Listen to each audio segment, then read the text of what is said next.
La venue d'un enfant est synonyme de bonheur pour un couple. Construire une famille à deux est le rêve de nombreux d'entre eux. Combler d'amour et d'attention ce petit être, l'élever et le voir s'épanouir sont des sources de joie incomparables pour les parents. Mais que se passe-t-il quand ce rêve vire au cauchemar et que les enfants deviennent de véritables monstres? Bonjour à vous tous, j'espère que vous allez bien, que votre famille se porte bien et que la santé et le travail se passent bien pour vous. Aujourd'hui, je vous propose de voir ensemble l'histoire d'un petit garçon dont la passion dévorante va le faire sombrer dans les pires crimes. Découvrons ensemble l'histoire de Graham Young. Le 7 septembre 1947, dans une banlieue située à Londres, un bébé fit son premier cri. Il s'agit de Graham Frederick Young, une véritable bénédiction pour ses parents, Fred, qui est un installateur de machines, et sa femme Margaret. Malheureusement, ce bonheur sera de courte durée, car Margaret va décéder quelques mois après avoir mis au monde le petit Graham. En fait, elle était malade d'une pleurésie, c'est-à-dire une inflammation de la plèvre, qui est une membrane autour des poumons, durant sa grossesse, et elle va décéder de la tuberculose. Fred, sûrement dépassé par la situation, ne se sent pas en capacité d'élever le petit Graham, et il préfère alors le confier à son oncle et à sa tante. Graham a également une sœur qui s'appelle Winifred Young, mais elle est partie habiter chez ses grands-parents. Mais voilà qu'après s'être remarié, son père décide qu'il souhaite à nouveau le reprendre sous son aile. Graham retourne alors vivre avec son père Fred ainsi que sa belle-mère qui se prénomme Molly Young. Alors que tout semblait bien se passer pour le petit Graham, c'est une véritable passion qui le dévore dès son plus jeune âge. Graham est amoureux de la chimie et il adore jouer avec tout type de substances. Étant petit, c'était un enfant à part et très solitaire, et il adorait voler les produits de beauté de sa belle-mère afin d'analyser les compositions chimiques. Dit comme cela, les choses paraissaient plutôt innocentes, et il est vrai qu'une passion est très importante pour le développement de la personnalité à toutes et à tous. Elle nous permet de s'épanouir et de nous exprimer. Et vous, quelles sont vos passions? Je suis curieuse de le savoir. N'hésitez pas à me le dire en commentaire. Et pour Graham, les choses ont commencé à prendre une tournure plutôt inquiétante. Graham a commencé à inhaler des produits de beauté afin de planer. Puis, il a commencé à se promener avec une bouteille d'acide à l'école pour faire des supposées expériences. Puis, il a extrait de la poudre à canon de feu d'artifice et avec cela, il a fait sauter le mur du voisin. Et comme si cela n'était pas assez grave, il a commencé à totalement dériver. Graham s'est prise de passion pour le nazisme et il adorait lire le célèbre livre Mein Kampf et bien évidemment, il adorait Adolf Hitler et il pensait que c'était un homme incompris. Alors qu'on pourrait voir à travers Graham un futur brillant chimiste dû à sa passion pour l'étude de la chimie et de la science, ce n'est pas du tout ce qu'il attend. Graham n'est pas un garçon comme les autres de son âge. Lui, ce qui l'anime, c'est la fascination qu'il a pour les poisons et leurs effets. On ne sait pas comment cette passion lui serait venue, mais Graham adore fabriquer et étudier les poisons. Dès son plus jeune âge, son père lui a offert du matériel afin de s'adonner à des expériences chimiques. Cette passion va grandir petit à petit en lui et il ne pourra plus l'ignorer. Si dès son enfance il n'est jamais passé à l'action, il va attendre d'arriver au collège afin d'étudier de plus en plus près cette passion. Et parmi ces différents tests, Graham a un véritable penchant pour l'antimoine, c'est un métal blanc. Graham se passionne également pour l'occultisme, la médecine légale ainsi que la toxicologie. Pour information, il avait très peu d'amis et pour ceux qu'il fréquentait, il essayait de les influencer en les poussant à consommer des substances illicites et à participer à des cérémonies occultes où il lui arrivait de sacrifier un chat. Le jeune homme était très intelligent pour son âge, mais ses passions devenaient de plus en plus sombres et inquiétantes. Graham s'est lié d'amitié avec un certain Christopher William, et si cela paraît génial en apparence, en vrai, tout ça était un véritable drame. puisque Graham a commencé à l'empoisonner en versant de l'antimoine dans ses sandwichs. Le petit garçon a alors vécu une longue période où il était sévèrement malade et ne comprenait absolument pas ce qui lui arrivait. Pendant ce temps, Graham prenait des notes et analysait le comportement de Christopher et la façon dont il réagissait à son empoisonnement. Lors d'une soirée au zoo, Graham lui a donné de la limonade avec de l'antimoine. Et il a continué à l'empoisonner. Malgré toutes ses tentatives, heureusement, Christopher a survécu. Et Graham, cette première expérience, ça lui a beaucoup plu. Et il voulait vraiment analyser les conséquences du poison sur les personnes et voir si elles allaient tomber gravement malades ou même pouvoir en mourir. Il va alors lui venir en tête une idée de génie. Il va se dire pourquoi pas tester cette passion sur sa famille.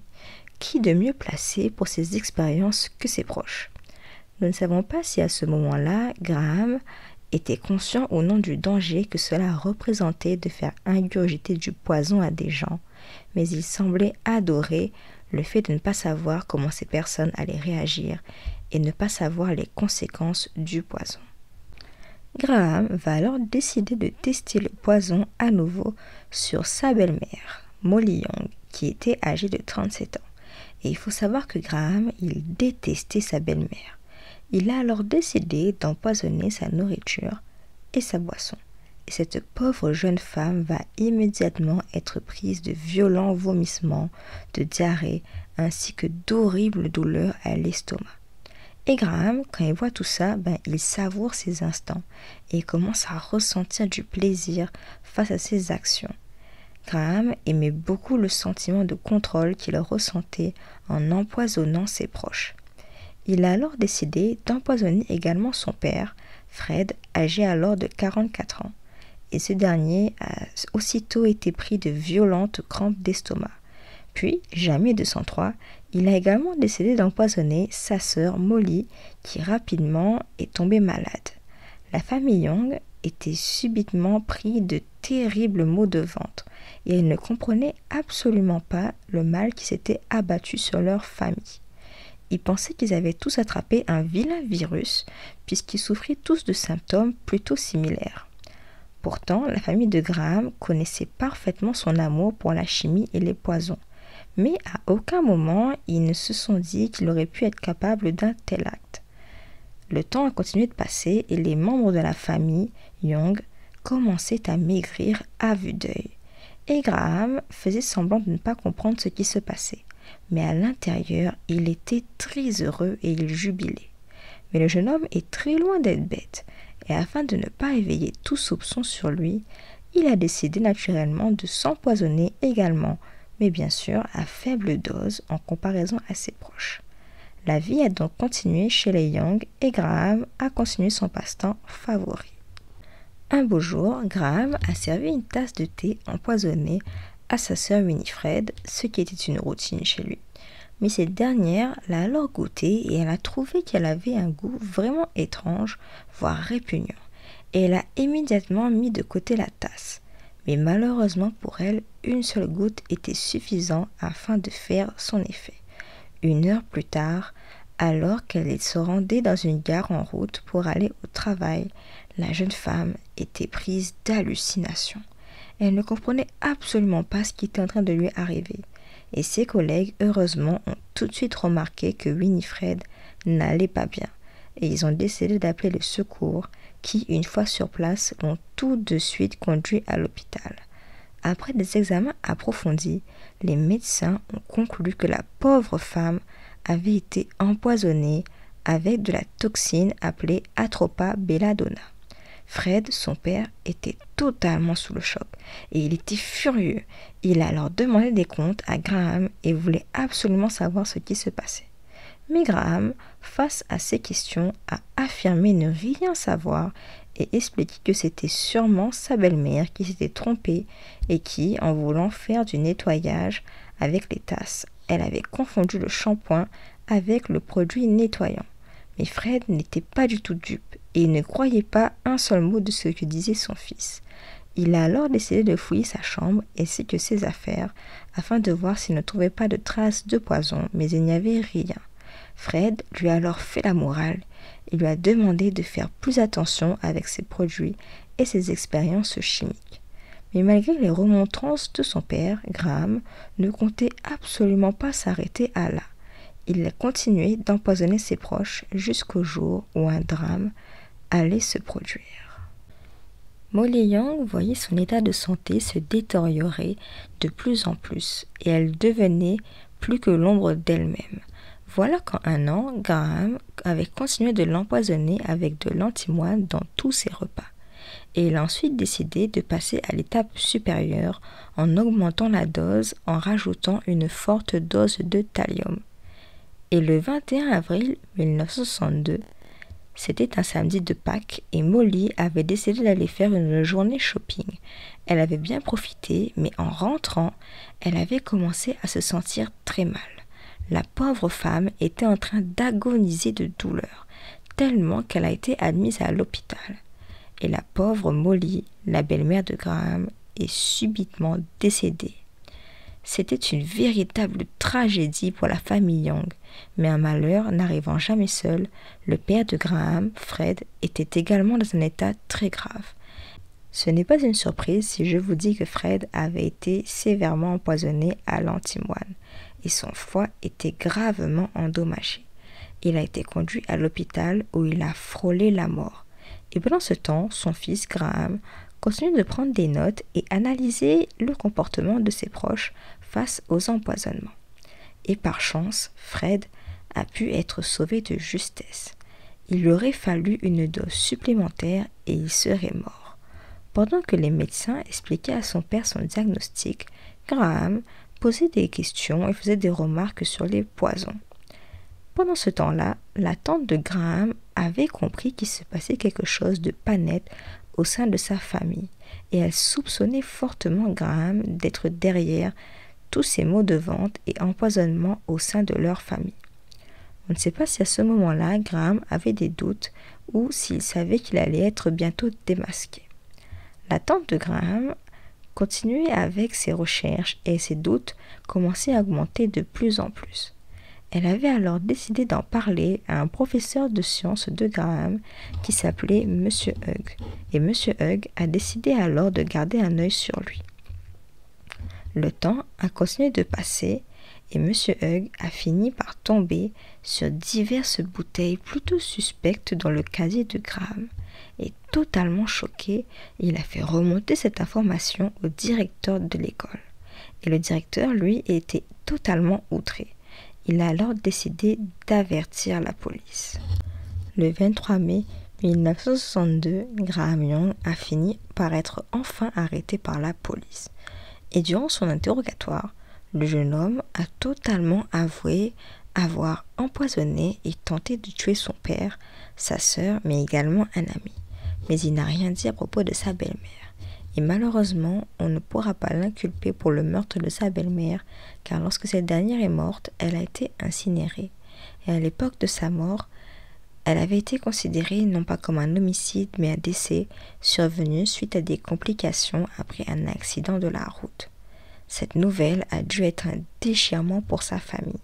Apprendre que son propre fils a tenté de tuer sa famille et qu'il a essayé d'empoisonner tout le monde à petit feu, cela a dû être un véritable traumatisme. Graham a expliqué que son penchant pour l'empoisonnement était comme une sorte de drogue et qu'il avait besoin d'empoisonner les autres afin de garder le contrôle et qu'il éprouvait du plaisir à faire tout cela. Graham est alors jugé et condamné pour tentative d'homicide sur ses proches à seulement 14 ans. Cependant, avant son procès, il a été évalué par des psychiatres et ces derniers lui ont diagnostiqué un trouble de la personnalité et la schizophrénie. Et apparemment, il souffrait également d'autisme.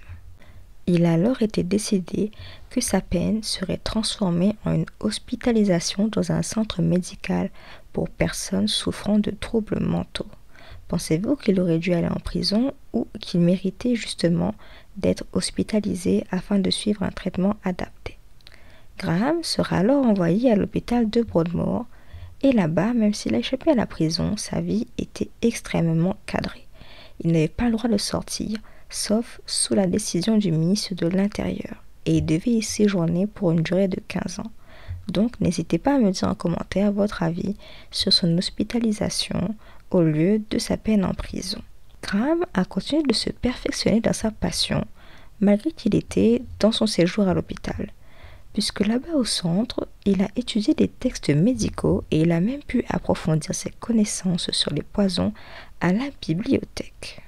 Et si l'on pensait que son hospitalisation allait le calmer, ce n'était absolument pas le cas.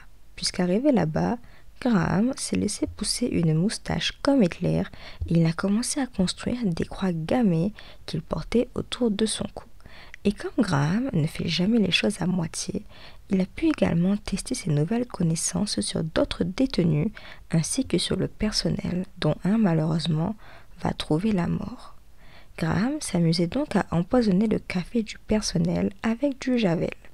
Il a également tué son co-détenu qui s'appelait John Berridge avec du cyanure.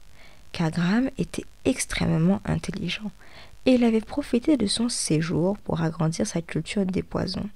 Il a ainsi appris à extraire du cyanure des feuilles de laurier qu'il y avait dans le jardin du centre.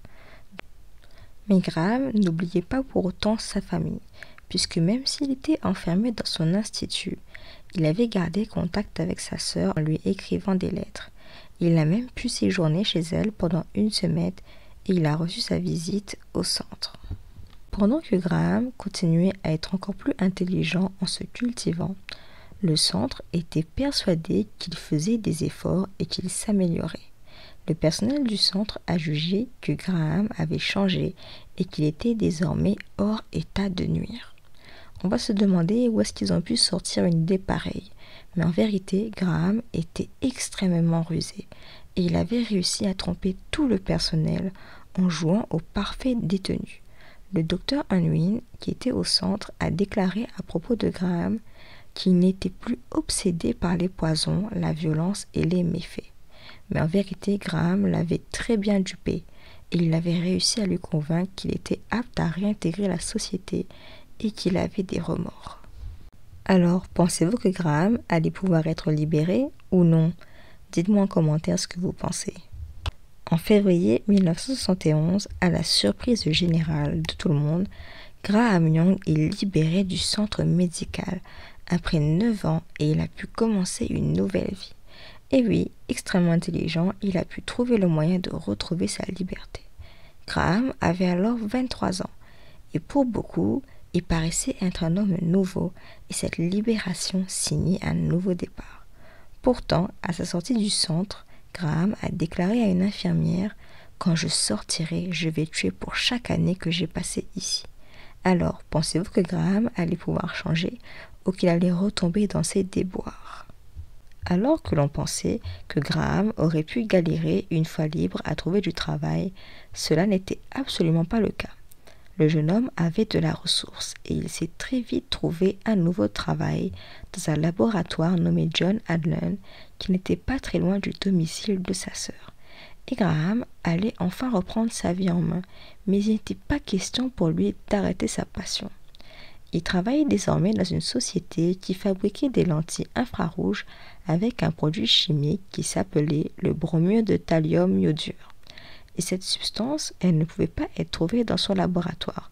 Mais Graham, très intelligent, et sentant ses vieux démons l'appeler, avait fait l'impossible pour pouvoir s'en procurer. L'appel du poison était trop fort, et il a décidé par tous les moyens qu'il fallait absolument qu'il le trouve. Et bien sûr, il va finir par le trouver grâce à l'aide d'un chimiste londonien qui va le permettre de retourner à ses petites habitudes de criminel. Graham était un homme comblé puisqu'il avait une nouvelle activité professionnelle qui lui permettait également de s'adonner à son passe-temps favori. De plus, la chance lui souriait totalement, car bien que ses employés étaient au courant de son séjour dans un centre médical, ils ne savaient pas quelle en était la raison. Pire encore, un agent de probation qui devait garder un œil sur lui et visiter sa nouvelle maison ainsi que son lieu de travail n'allait jamais venir lui rendre visite. Graham était alors totalement libre et ses coéquipiers ignoraient qu'il était un redoutable empoisonneur et qu'il ne jurait que par le thallium. Et comme vous vous doutez bien, qui dit Graham dans les parages, dit mort. Donc là où Graham travaillait, il y avait un contremaître de l'entreprise qui s'appelait Bob Hagel. Et ce dernier va, comme par hasard, tomber gravement malade et malheureusement décédé. Son départ était totalement brutal et a laissé tous ses proches dans l'incompréhension la plus grande. Mais pas Graham, bien évidemment. Graham était si attentionné qu'il a décidé de préparer tous les jours une petite tasse de thé à ses collègues avec un ingrédient spécial à l'intérieur. Et l'histoire s'est donc répétée puisque tour à tour, ses collègues vont tomber brusquement malades sans comprendre ce qui était en train de leur arriver. Ils pensaient tous qu'un méchant virus les rongeait de l'intérieur. Ils ont alors été torturés par de violentes nausées qui les ont conduits à l'hôpital. Ce sera alors approximativement 7 personnes qui vont tomber sévèrement malades après avoir croisé la route de Graham, dont un collègue du nom de Fred Biggs qui va malheureusement décéder et augmenter son nombre de victimes à 4. Après tous ces faits plutôt étranges, la police, qui n'était pas dupe, a donc décidé de mener une enquête. Et Graham, ne manquant absolument pas de scrupules, a indiqué que toutes ces intoxications auraient pu venir d'un empoisonnement au thallium, puisque selon lui, c'est une substance à laquelle ses collègues et lui sont quotidiennement en contact vu qu'ils travaillent dans la production de lentilles de contact. Alors qu'il se croyait être le plus malin de tous, ce sont justement ces déclarations qui vont le perdre, puisque Graham est un homme très bavard et il a avoué à un collègue qu'il adorait manipuler des produits chimiques plutôt toxiques. Mais ce collègue n'était pas bête. Il est alors parti répéter à la police tout ce que lui avait raconté Graham. Et la police a alors décidé d'approfondir l'enquête sur lui. Et heureusement, elle est tombée sur ses antécédents et elle a appris son penchant pour l'empoisonnement. Alors que Graham rendait visite à son père, il sera arrêté par la police le 1er novembre 1971, c'est-à-dire moins d'1 an après sa libération. Et la police a procédé alors à une fouille et a découvert dans sa poche du thallium, de l'antimoine et de l'asonitine dans son appartement. Et durant cette fouille, ils vont également tomber sur un journal intime, c'est-à-dire un journal qui lui appartenait, où il détaillait ses doses dans ses préparations de poison ainsi que les effets qu'ils avaient sur ses victimes, et donc cela lui permettait de modifier les doses afin d'engendrer la mort. Graham sera à nouveau auditionné et durant cet interrogatoire, il va encore une fois avouer ses meurtres, mais il va refuser de signer ses aveux. Le 19 juin 1972, le procès de Graham Young débute alors à la Cour suprême de Saint-Alban et va s'étaler sur une dizaine de jours. Et là, à la surprise générale, Graham plaide non coupable et il affirme même que son journal intime n'était que des notes pour un futur livre. Bien évidemment, personne ne le croit. Pour rappel, Graham a tué 4 personnes et il est également accusé pour des tentatives d'empoisonnement. Et pendant tout le long de son procès, il était très calme, arrogant et sûr de lui. Après avoir délibéré, Graham est alors reconnu coupable et il écope d'une peine de prison à vie. Et pour lui, il était convaincu qu'il allait pouvoir s'en sortir jusqu'au bout. Et il était très content de sa nouvelle célébrité. Pour Graham, en fait, tout cela c'était une nouvelle expérience chimique au cours de laquelle il était convaincu que c'était lui qui gardait le contrôle. Il voulait entrer dans l'histoire des célèbres criminels. Il était assoiffé de célébrité et il était très fier d'être un tueur connu pour sa maîtrise de l'empoisonnement. Mais il était juste contrarié du surnom qu'on lui avait attribué, car pour lui, il aurait aimé être surnommé The World Empoisonneur plutôt que l'empoisonneur à la tasse de thé. Il décédera 18 ans plus tard à la prison de Parkhurst, le 1er août 1990, et il avait alors 43 ans, et il serait décédé d'une crise cardiaque. Graham Young était un jeune homme absolument brillant. Il était extrêmement intelligent et savait manipuler son entourage. C'était un homme absolument fasciné par la chimie et il adorait en faire des expériences, mais il n'avait malheureusement aucune limite ni morale. Il aurait pu avoir une brillante carrière, Mais au lieu de cela, il a développé une véritable frénésie pour l'empoisonnement et il adorait avoir le contrôle sur ses victimes et surtout, il aimait prendre des notes afin de s'améliorer sur ses techniques d'empoisonnement. Graham voyait tout cela comme une expérience et c'était toujours l'occasion pour lui d'en apprendre plus et se perfectionner. C'était un brillant scientifique mais extrêmement dangereux. En vérité, Graham était un véritable psychopathe et les experts qu'il avait évalués avaient déjà décelé en lui ses traits de psychopathie à 14 ans. Ses centres d'intérêt en disaient très long sur ses intentions. Et vous, que pensez-vous de l'attitude de Graham? Pensez-vous qu'il aurait dû être emprisonné depuis très longtemps afin de ne pas faire d'autres victimes ou qu'il aurait dû rester à l'hôpital afin de recevoir des soins plus adaptés et ne pas le laisser sortir car il représentait un danger pour autrui? Pensez-vous que cette passion était justifiée ou qu'elle était une simple folie? N'hésitez pas à me dire dans les commentaires tous vos avis sur l'histoire de Graham Young ainsi que sur sa sentence.